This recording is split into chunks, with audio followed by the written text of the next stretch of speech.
Hello everyone. आज हम अपना नेक्स्ट टॉपिक करेंगे। क्या है वो? Factors affecting primary productivity. हमने पिछली क्लास में क्या देखा था? हमने पिछली क्लास में प्रोडक्टिविटी का टॉपिक शुरू किया था।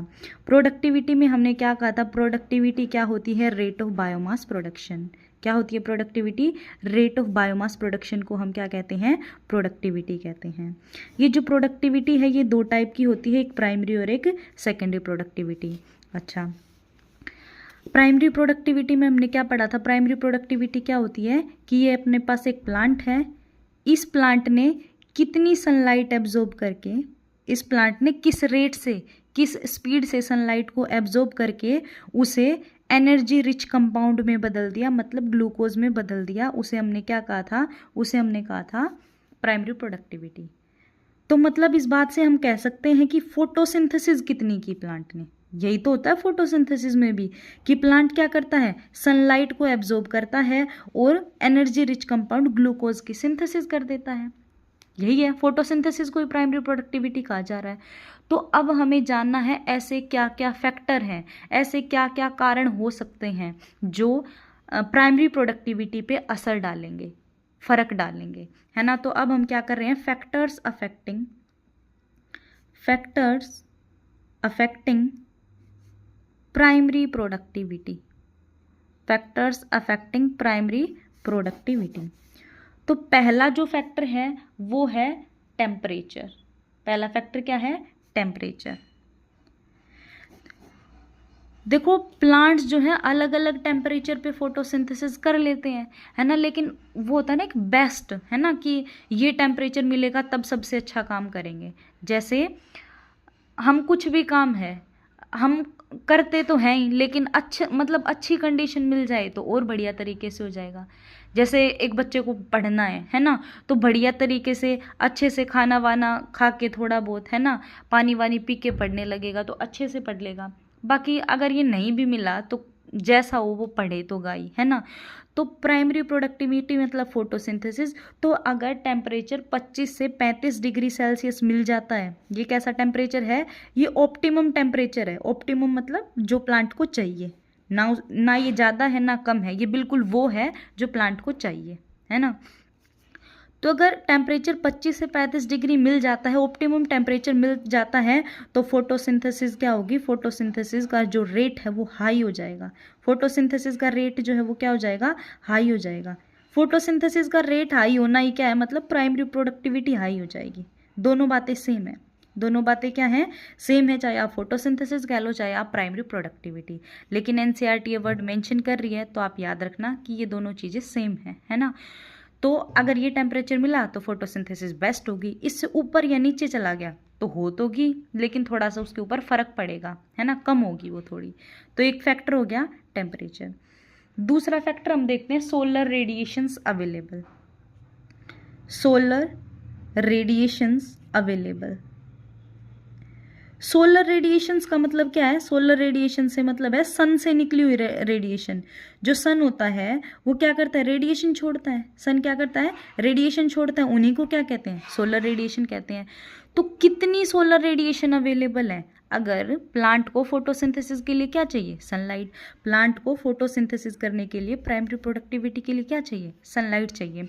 अगर एक बेस्ट लेवल ऑफ सनलाइट, एक अच्छी खासी सनलाइट मिल रही है तो प्लांट की फोटोसिंथेसिस क्या होगी? प्लांट की फोटोसिंथेसिस हो जाएगी हाई, अगर एक अच्छा लेवल लाइट का प्लांट को मिल रहा है तो, है ना। और अगर प्लांट को सही से लाइट ही नहीं मिल रही तो बिना लाइट के आपको पता है फोटोसिंथेसिस कैसे होगी? क्यों नहीं होगी? अगर मैं आपको थोड़ा बताऊं बेसिक, क्या कि जो फोटोसिंथेसिस का प्रोसेस होता है ना, जो फोटोसिंथेसिस का प्रोसेस होता है, इसके लिए 4 चीज़ों की ज़रूरत होती है। क्या क्या है वो 4 चीज़ें? एक क्लोरोफिल, एक CO2, एक वाटर और एक सनलाइट। अगर आप कोई 3 चीज़ें बहुत ज़्यादा दे दो और एक कम दे दो, कोई भी 3 चीज़ें आपने बहुत अच्छी दे दी और एक की कमी रख दी, तो फोटोसिंथेसिस नहीं होगी या बहुत कम होगी, है ना। तो बिल्कुल वही बात है कि अगर सोलर रेडिएशंस प्रॉपर अमाउंट में मिल रही हैं तो प्रोडक्टिविटी क्या हो जाएगी? फोटोसिंथेसिस क्या हो जाएगी? हाई हो जाएगी। ये दूसरा फैक्टर जो प्राइमरी प्रोडक्टिविटी को इफेक्ट करता हुआ नजर आएगा या अफेक्ट करता हुआ नजर आएगा। देन थर्ड फैक्टर है सोइल मॉइस्चर। थर्ड फैक्टर क्या है? Soil moisture. मॉइस्चर का मतलब और कुछ नहीं है, मॉइस्चर का मतलब है वाटर कंटेंट से। किससे मतलब है? वाटर कंटेंट से, कि जमीन में पानी कितना है, जमीन में पानी कितना है उस पर भी प्राइमरी प्रोडक्टिविटी डिपेंड करती है। अभी अभी हमने बात की कि फोटोसिंथेसिस के लिए, प्राइमरी प्रोडक्टिविटी के लिए 4 चीज़ें चाहिए, CO2, वाटर, सनलाइट और क्या चाहिए? क्लोरोफिल। तो वही बात है, अगर सोइल में मॉइस्चर अच्छा हुआ, पानी सही से हुआ सोइल के अंदर, मतलब ऑप्टिमम लेवल, ना बहुत ज़्यादा ना बहुत कम, ऑप्टिमम लेवल, ठीक ठाक लेवल जब मिलेगा तो क्या होगा? प्रोडक्टिविटी क्या हो जाएगी? हाई हो जाएगी। अगर सोइल का मॉइस्चर क्या है? सोइल का मॉइस्चर क्या है? ऑप्टिमम है, बहुत ज़्यादा भी नहीं होना चाहिए, वरना रूट्स रेस्पायर नहीं कर पाते, गैसेस का एक्सचेंज नहीं हो पाता वहाँ पे, है ना। तो सोइल मॉइस्चर अगर ऑप्टिमम है तो क्या होगा? प्राइमरी प्रोडक्टिविटी कह लो या फोटोसिंथेसिस कह लो, वो क्या हो जाएगी? हाई हो जाएगी। प्राइमरी प्रोडक्टिविटी या फोटोसिंथेसिस क्या हो जाएगी? हाई हो जाएगी, हाई हो जाएगी। एक लास्ट फैक्टर अपन बात करेंगे, लास्ट फैक्टर है availability of nutrients. Availability of nutrients, availability of nutrients जो कि प्राइमरी प्रोडक्टिविटी को क्या करेंगे? अफेक्ट करेंगे। क्या मतलब है इससे? देखो, ये सोइल है, सॉरी ये प्लांट है और ये प्लांट की रूट्स हैं, ठीक है। ये यहाँ पे क्या है? सोइल है, यहाँ पे क्या है? सोइल है। तो पहली बात तो क्या कही कि कितनी सनलाइट मिल रही है, अगर अच्छी खासी सनलाइट मिल रही है तो अच्छा है, प्लांट की जो प्रोडक्टिविटी है वो हाई होगी। दूसरी बात, अगर इस सोइल में वाटर अच्छा खासा है तो भी क्या होगी? इसकी प्लांट की प्रोडक्टिविटी हाई होगी। तीसरा हमने क्या किया भाई, टेम्परेचर भी सही होना चाहिए, टेम्परेचर भी क्या होना चाहिए? सही होना चाहिए। देखा होगा बहुत ज़्यादा धूप होती है तो प्लांट थोड़े से मुरझाने लगते हैं, है ना, थोड़ा सा उन पे फर्क पड़ता है उनकी लीव्स पे, है ना। अच्छा, अब एक लास्ट फैक्टर है, प्लांट को ना कुछ न्यूट्रिएंट्स की भी ज़रूरत होती है। जैसे क्या, कौन से न्यूट्रिएंट्स? जैसे फॉर एग्जांपल 1-2 की अगर हम बात करें, प्लांट को नाइट्रोजन चाहिए होता है, नाइट्रोजन एक न्यूट्रिएंट है उसके लिए। फॉस्फोरस चाहिए, फॉस्फोरस भी उसके लिए न्यूट्रिएंट है। और पोटेशियम चाहिए, ये भी उसके लिए न्यूट्रिएंट है। ऐसे करके मतलब मैग्नीशियम है, वो भी एक न्यूट्रिएंट है। तो अगर सोइल के अंदर ये न्यूट्रिएंट्स है, क्या है ये न्यूट्रिएंट्स हैं। अगर सोइल के अंदर न्यूट्रिएंट्स की अमाउंट अच्छी खासी है तो प्लांट क्या है? प्लांट की प्रोडक्टिविटी बढ़ जाएगी। तो हमने 4 फैक्टर पढ़े जो किसको अफेक्ट करते हैं? प्राइमरी प्रोडक्टिविटी को, मतलब फोटोसिंथेसिस को। पहला फैक्टर कौन सा पढ़ा अपन ने? पहला फैक्टर हमने पढ़ा टेम्परेचर, कि टेम्परेचर अगर एक ऑप्टिमम टेम्परेचर मिलता है, एक सही अमाउंट में टेम्परेचर मिलता है, जैसे 25 से 35 degree Celsius temperature is best for photosynthesis, तो अगर वो मिल रहा है तो फोटोसिंथेसिस या प्राइमरी प्रोडक्टिविटी अच्छी होगी, बढ़िया होगी।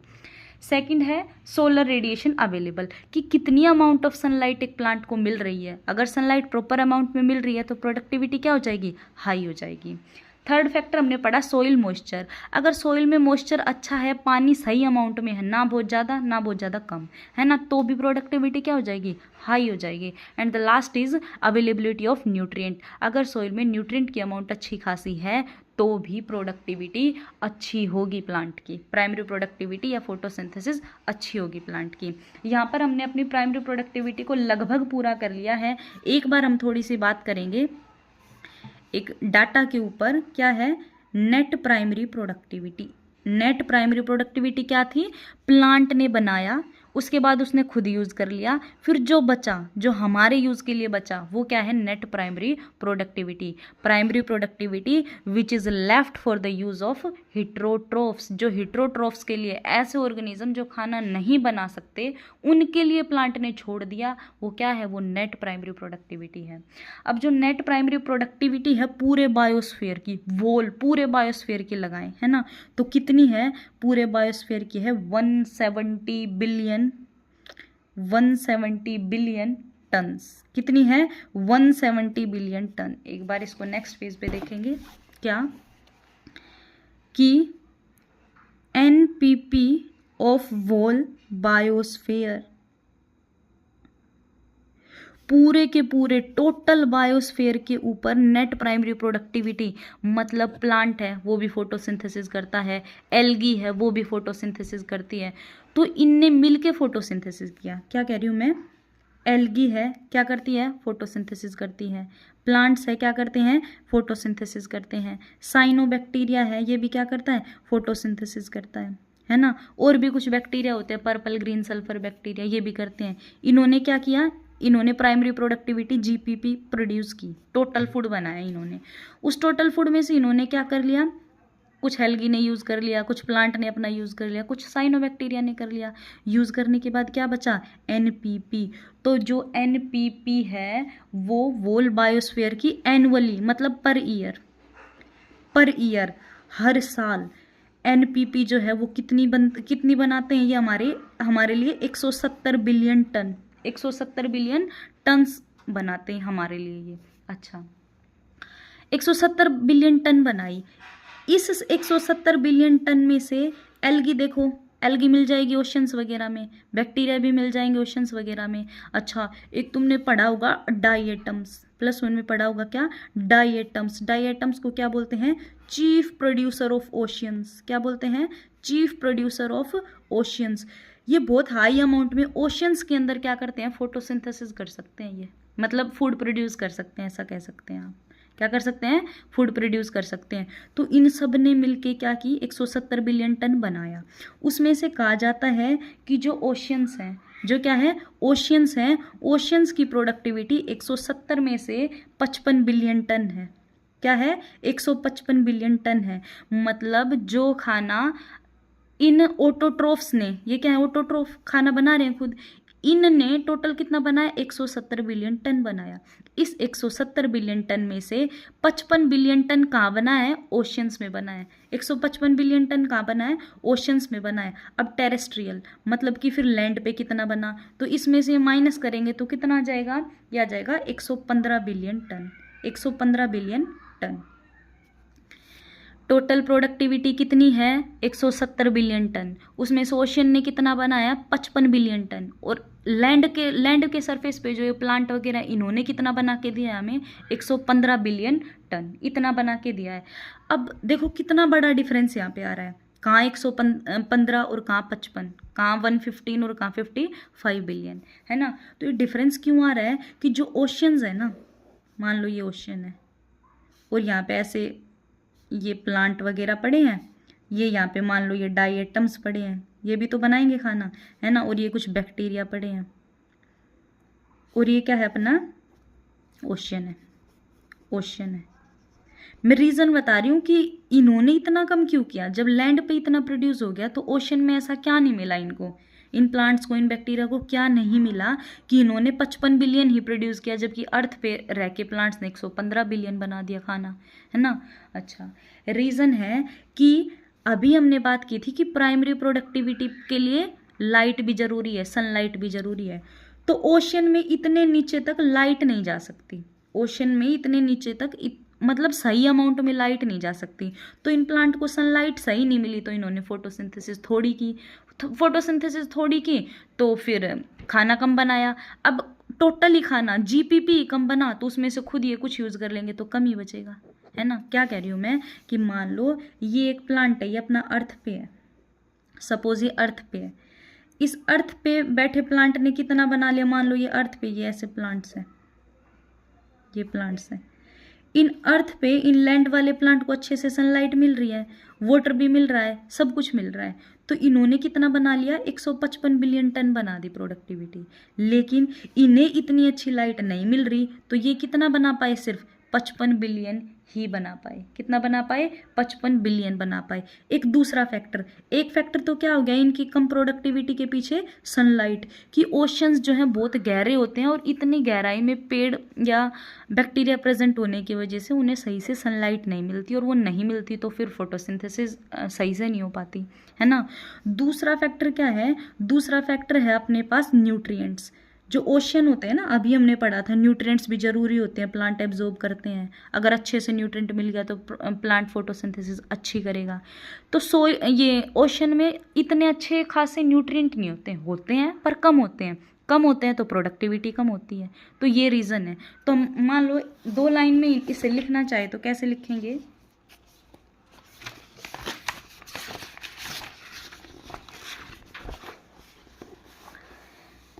रीज़न फॉर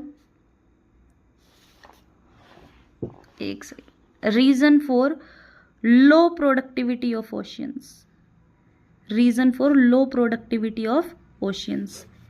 पहला रीजन लाइट, पहला रीजन क्या है? Light. It decreases with depth, जैसे जैसे गहराई बढ़ती है वैसे वैसे क्या है? लाइट जो है घटने लगती है। तो ओशन की गहराई बढ़ती जाएगी, लाइट घटती जाएगी और यहाँ पे प्लांट को सही से लाइट नहीं मिलेगी। दूसरा है न्यूट्रिएंट्स। दूसरा क्या है? न्यूट्रिएंट्स। जो ओशंस वगैरह होते हैं इनमें नाइट्रोजन जो है ये भी डीलिमिटिंग होता है। इन ओशंस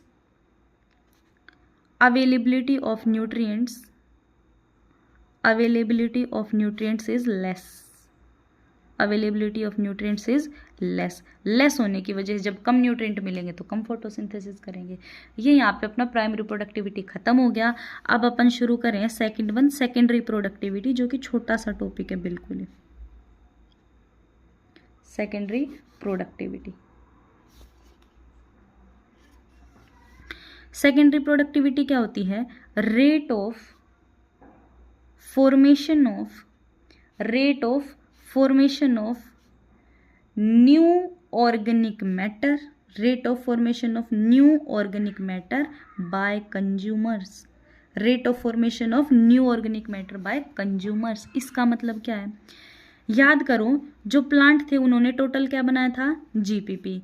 उन्होंने फिर रेस्पिरेशन में यूज कर लिया था कुछ, और वो उन्होंने हमारे लिए क्या छोड़ दी थी? एनपीपी। मान लो ये एक इंसान है, ये इंसान है, ठीक है। इसने क्या किया? प्लांट से क्या किया? खाना लिया, प्लांट के लीव्स वगैरह को खाया या फ्रूट वगैरह को खाया, तो इसने क्या लिया? ग्लूकोज ले लिया वहां से, ठीक है। अच्छा, ग्लूकोज अंदर गया, तो अब इसकी बॉडी में जब ग्लूकोज जाएगा, ऐसा तो है नहीं जैसे ग्लूकोज भी जाएगा, अब फ्रूट में प्रोटीन भी मिल जाएंगे, वो प्रोटीन्स भी जाएंगे, है ना। और कार्बोहाइड्रेट हो ही गया ग्लूकोज, मतलब कार्बोहाइड्रेट भी गया, प्लांट के पार्ट को खाया तब प्रोटीन भी गया।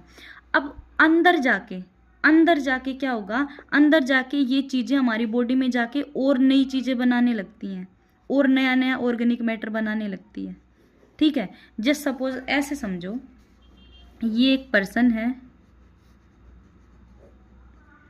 यहाँ पे एक प्लांट है, इसने प्लांट के एक पार्ट को खाया, ठीक है। प्लांट के एक पार्ट को खाया तो यूं लगा लो इसकी बॉडी में क्या गए? अमीनो एसिड चले गए। क्या चले गए? अमीनो एसिड चले गए। और क्या चला गया इसकी बॉडी में? ग्लूकोज चला गया। और क्या चला गया? ग्लूकोज चला गया। मान लो ये दो चीजें गई, तो अब इस ऑर्गेनिज्म की बॉडी में ये क्या करेगा? अमीनो एसिड को जोड़ के प्रोटीन बना देगा। अमीनो एसिड को जोड़ के क्या बना देगा? प्रोटीन बना देगा। जो ग्लूकोज है, इन ग्लूकोज को जोड़ जोड़ कर ये क्या बना देगा? ग्लाइकोजन बना देगा। इनको क्या बना देगा? ग्लाइकोजन बना देगा। तो देखो, दो नई चीजें, ये नया ऑर्गेनिक मैटर बन गया ना प्लांट में, सॉरी इस ऑर्गेनिज्म में। तो क्या कह रहा है? Rate of formation of new organic matter by consumer. Consumer कौन होता है? जो कंज्यूम कर ले, यूज कर ले प्लांट के पार्ट्स को। तो हमने ही तो किया ये इस बंदे ने किया। तो इस बंदे ने क्या किया? कंज्यूमर ने क्या किया? प्लांट के पार्ट को खाया और खा के क्या किया? नया ऑर्गेनिक मैटर बना दिया। तो जो ये नए ऑर्गेनिक मैटर के बनने का रेट है, इसे ही क्या कहते हैं? Secondary productivity. अच्छा, अब देखो, दो चीजें और याद करनी है और फिर ये टॉपिक खत्म। एक होती है मोस्ट प्रोडक्टिव इकोसिस्टम। क्या होता है? एक मोस्ट प्रोडक्टिव इकोसिस्टम, ऐसा इकोसिस्टम जो सबसे ज़्यादा, जिसकी प्रोडक्टिविटी सबसे ज़्यादा है, मतलब जो सबसे ज़्यादा हाई अमाउंट में फूड प्रोड्यूस करता है वो। पहला कोरल रीफ्स, पहले क्या याद करना है? पहला एग्जांपल कोरल रीफ्स। दूसरा ट्रॉपिकल रेन फॉरेस्ट। दूसरा क्या है? Tropical rain forest. और तीसरा क्या है? Sugar cane field. तीसरा क्या है? Sugar cane field. ये तीनों ही ऐसे इकोसिस्टम है जिसकी प्रोडक्टिविटी बहुत हाई होती है, बहुत हाई अमाउंट में फूड प्रोड्यूस करते हैं ये। और अगर हम बात करें लीस्ट प्रोडक्टिव इकोसिस्टम की, ऐसा इकोसिस्टम जिसके अंदर बहुत ही कम प्रोडक्टिविटी होती है, वो क्या है? Desert plant. आपने देखा होगा डेजर्ट के अंदर या deep sea, desert and deep sea. Desert में तो क्या होता है? पानी नहीं मिल पाता, पानी नहीं मिलेगा तो फोटोसिंथेसिस नहीं होगी, फोटोसिंथेसिस नहीं होगी तो प्रोडक्टिविटी कम ही होगी। डीप सी के अंदर देखें तो लाइट पेनिट्रेट नहीं करती अच्छे से, लाइट नहीं जाएगी और वहाँ पे न्यूट्रिएंट भी नहीं है, न्यूट्रिएंट भी नहीं मिले, लाइट भी नहीं मिली, तो क्या होगी फोटोसिंथेसिस कम, और फोटोसिंथेसिस कम तो क्या ये लीस्ट प्रोडक्टिव, सबसे कम प्रोडक्टिविटी दिखाएंगे। ये एग्जाम्पल याद कर लो। मोस्ट प्रोडक्टिव कितने हैं? 3 हैं। क्या क्या? Coral reef, tropical rain forest और शुगर केन फील्ड। और लीस्ट प्रोडक्टिव में क्या आएगा? 2 आएंगे, डेजर्ट आएगा और डीप सी आएगा। नेक्स्ट क्लास में हम अपन क्या देखेंगे, 1-2 फॉर्मूलाज और देख लेते हैं। इन फॉर्मूला से क्वेश्चन नहीं आते पर फिर भी बाई चांस आ जाए तो, अगर हम फोटोसिंथेटिक एफिशिएंसी देखना चाहते हैं, फोटोसिंथेटिक एफिशिएंसी पूछ ले तो उसका फॉर्मूला होगा जीपीपी। जीपीपी हम पीछे पढ़ चुके हैं, क्या होती है जीपीपी? अपॉन में इंसिडेंट सोलर रेडिएशन, अपॉन में इंसिडेंट सोलर रेडिएशन। वैसे इनसे क्वेश्चन नहीं आएगा पर इन केस आ जाए तो सीधा फॉर्मूला लगाना आपको, इससे फोटोसिंथेटिक एफिशिएंसी आ जाएगी। जीपीपी पढ़ ली हमने, सोलर रेडिएशन बता दिया कि प्लांट ने कितनी सनलाइट का यूज़ करके कितनी प्रोडक्टिविटी की, कितनी ग्रोस प्राइमरी प्रोडक्टिविटी की, वही क्या होती है फोटोसिंथेटिक एफिशिएंसी। और आपसे नेट प्रोडक्शन एफिशिएंसी पूछ ले तो नेट प्रोडक्शन एफिशिएंसी, अगर नेट प्रोडक्शन एफिशिएंसी पूछ ले तो आप क्या करोगे, एनपीपी अपॉन जीपीपी इंटू में 100, इससे निकलेगी। ये 2 फॉर्मूलाज आप याद कर लेना। क्वेश्चन नहीं आता, अगर आएगा तो सीधा डाटा मिलेगा आपको और आपको क्वेश्चन में लगा के करना होगा। अपन ने अपना ये टॉपिक कर लिया, कल हम अपना डिकम्पोजिशन का टॉपिक करेंगे।